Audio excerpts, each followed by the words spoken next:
Bilaman, hayotingizda davomida ko'p mo'jizalarni ko'rgansizlar, lekin bunaqasini aniq ko'rmagansizlar. Ular ichida 3tasi 4tasi birda bo'lgan penkalar keldi. Gidrofilka, enzimli, skrab, hattoki maska vazifasini bajarib beradi. Yuzinglarni top-toza qilib beradi. Eng muhimi, vegan, ya'ni tabiiy tarkibli. Sarig'i tarkibida AHBH kislotalari bor, ya'ni aknelarga qarshi kurashadi va yuzinglardagi dog'larni ochartirib, yuzdagi xiralikni yo'qotib, oqartirib beruvchi penka. Yashili xuddi shu vazifani bajaradi, lekin bu ko'proq ta'sirchan yuzlarga mos tushadi. Bugun sizga sarig'ini ko'rsatmoqchiman, chunki yuzimda ozgina xiralashish bor, oqartirmoqchiman. Nega aynan mo'jizakor deganimni hozir tushunib olasizlar.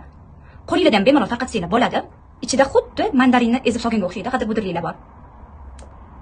Mana sizlarga mo'jiza, 1 minutga yetmasdan yuzimda ko'pirib ketdi, bijillagan ovoz chiqyapti. Buni ko'proq qo'ysanglar yuzingizda maska hisobiga ham kiradi, po'ringlarni qisqartirib, yuzinglarni ohangini ochartirishga ishlab beradi. Naq 2 minutdan keyin qaranglar. Endi mana bunaqasiga ish qilaymiz.